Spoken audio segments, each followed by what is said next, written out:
Sir थोड़ा सामने रहना। बस तो पीछे चलो लगाओ जी, लगाओ। धन्यवाद जी।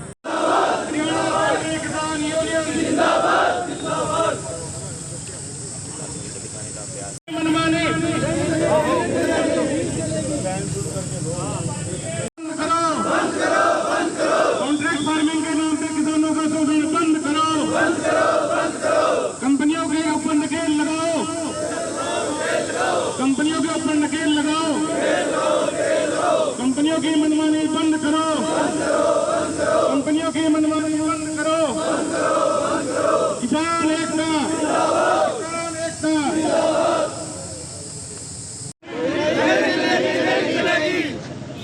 किसान एकता, किसान एकता। हरियाणा पोल्ट्री किसान यूनियन, हरियाणा पोल्ट्री किसान यूनियन। किसान एकता।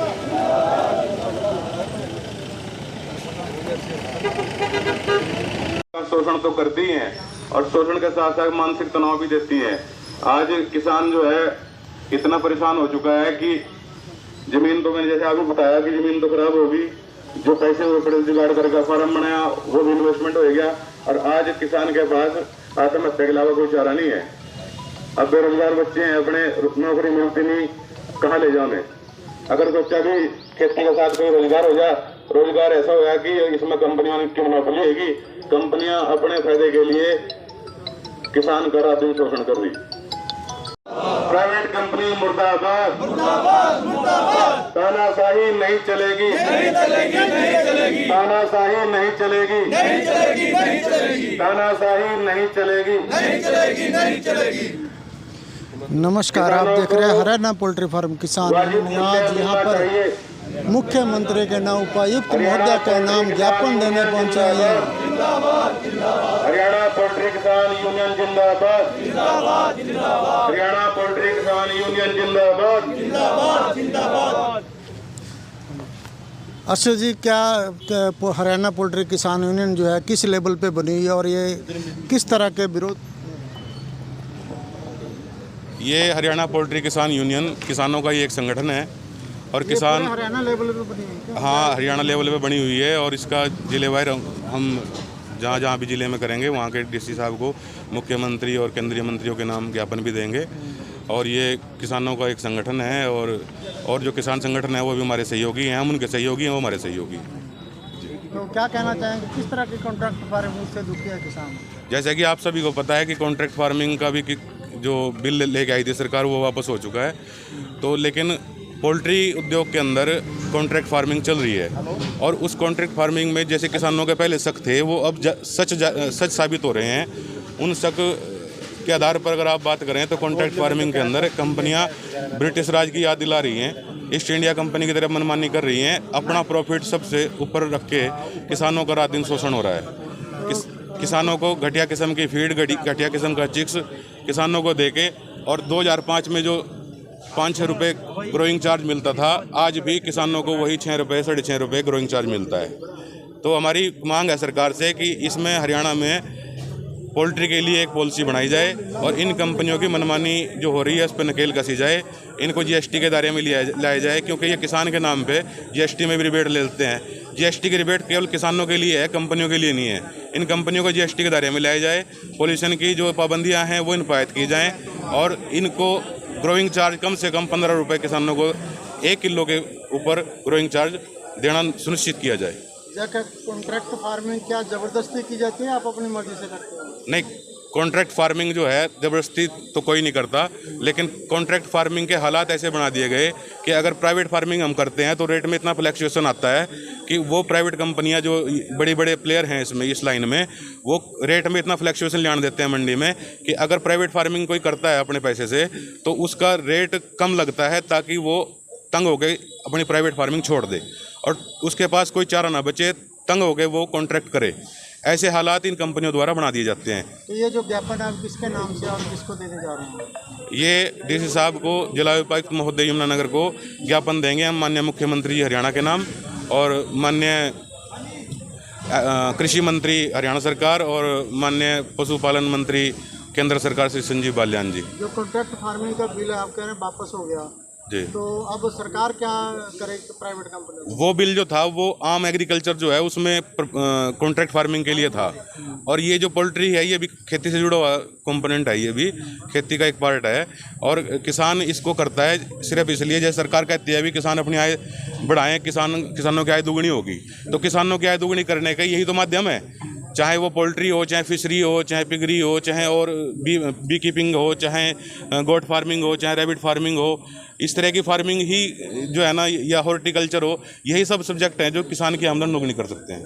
तो अब सरकार से क्या मांग करेंगे? क्या सरकार प्राइवेट जो पोल्ट्री फार्म के जो हैं कॉन्ट्रैक्ट करने वाले उनके ऊपर क्या दबाव डाले, क्या करेगी? देखो जी, सरकार सब कुछ कर सकती है, सरकार मालिक होती है प्रदेश की, और केंद्रीय सरकार देश की मालिक होती है। तो इसी कड़ी में ये बात ऐसा नहीं है सरकार तक नहीं पहुंच रही है, सरकार तक पहुंची भी है, और अब हमने इसको हरियाणा में मुख्यमंत्री जी के कानों तक इस बात को पहुंचाना है, और उम्मीद है कि इस पे मुख्यमंत्री जी जल्द ही कोई अच्छा फैसला लेंगे, हमें उम्मीद है ये, क्योंकि केंद्रीय मंत्री श्री संजीव बालियान जी जो इस डिपार्टमेंट को देखते हैं, उन्होंने अभी कुछ दिन पहले ही घोषणा करी है, उनके पास भी सूचना पहुंची थी, एक पंजाब यूनिवर्सिटी का सर्वे भी उनके पास पहुंचा था कि किसानों को लागत से कम मूल्य दिया गया है, और इसी कड़ी में उन्होंने घोषणा भी की है कि या तो कंपनी अपने में सुधार करे वरना सरकार हस्तक्षेप करेगी। तो हमारी ये मांग है केंद्रीय मंत्री जी से भी, हरियाणा के मुख्यमंत्री से भी, कि वो जल्द ही इसमें हस्तक्षेप करें और कंपनियों की मनमानी पर रोक लगाएं। अगर सरकार ने कोई कदम नहीं उठाया तो क्या कदम होगा आपका? देखो ये उम्मीद तो पॉजिटिव रहना चाहिए इंसान को हमेशा, और पॉजिटिव जो है, जो इंसान होगा तो उसे कामयाबी मिलेगी। हमारे किसान सभी पॉजिटिव हैं, और हमें उम्मीद है हरियाणा सरकार से, मुख्यमंत्री जी से कि वो हमारी आवाज़ को सुनेंगे और इस पर कार्रवाई। कंपनी का बच्चा डालना बंद कर देंगे, हमारे जहाँ फार्म बिल्कुल खाली पड़े रह कंपनी का बच्चा डालना बंद कर देंगे। तो आपकी आमदन कैसे होगी?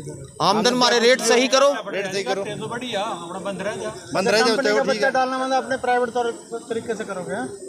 बिल्कुल, आम फार्मर जितना भी हमारा यूनियन है अपने सब बंद कर देंगे, और जो डालेगा भी कोई फार्मर उसका बच्चा बाहर। ये निर्णय जो है ये भी लिया जा सकता है, कंपनियां को बाइकाट भी किया जा सकता है, और कंपनियां अगर मान लो हमारे बड़े बड़े किसानों को, मतलब जो यहाँ किसान खड़े हैं जिले के अंदर, मान लो 300 किसान हैं, 300 में 250 किसान यहाँ खड़े हैं, अगर 50 किसानों को लालच दे के फार्मिंग करवाने की कोशिश करेगी तो उसका विरोध भी किया जाएगा, उनके ऑपरेशन को रोका भी जाएगा, फीड और बच्चा फार्म तक नहीं पहुँचने दिया जाएगा।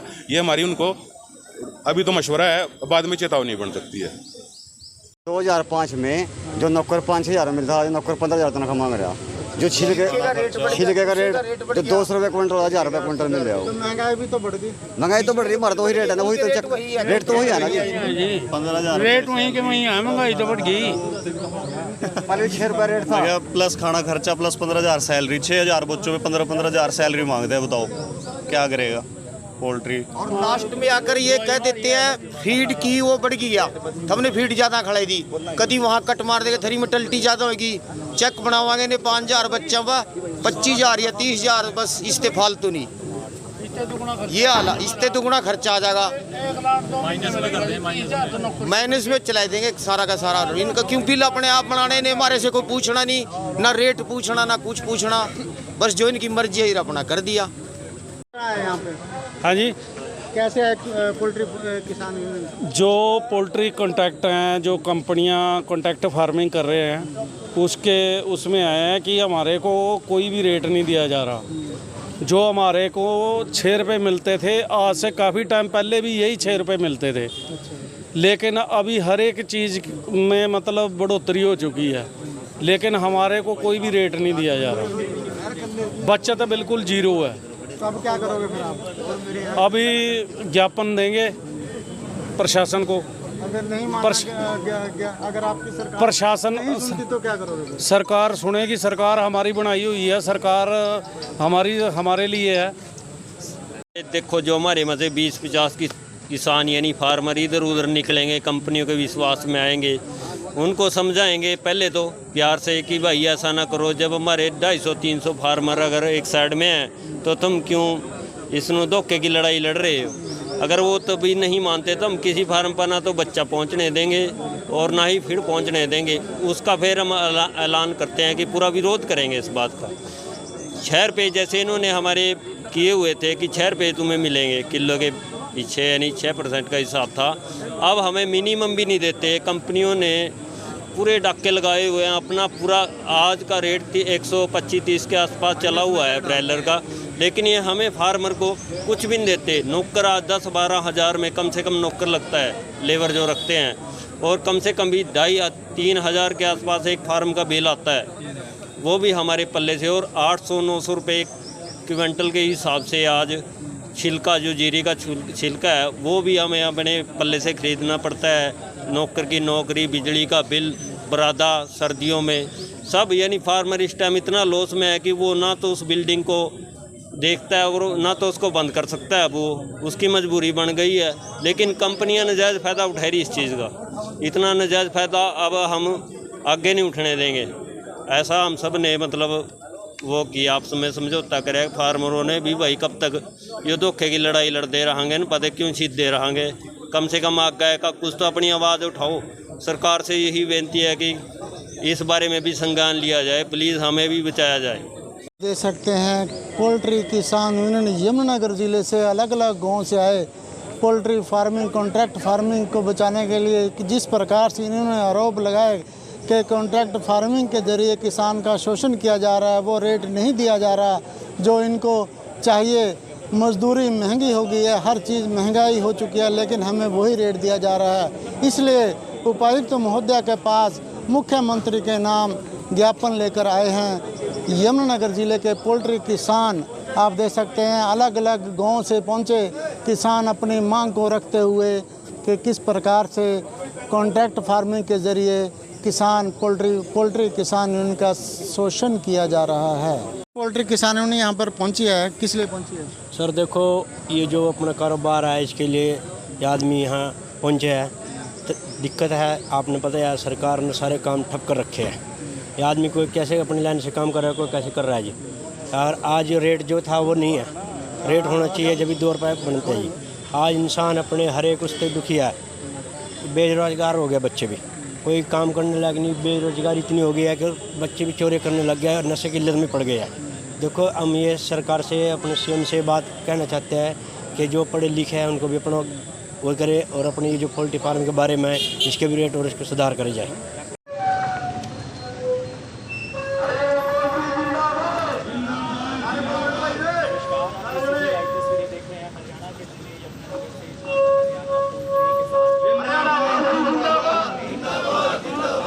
हरियाणा पोल्ट्री किसान यूनियन जिंदाबाद, हरियाणा पोल्ट्री किसान यूनियन जिंदाबाद, हरियाणा पोल्ट्री यूनियन जिंदाबाद, Haryana poultry union, Haryana poultry union.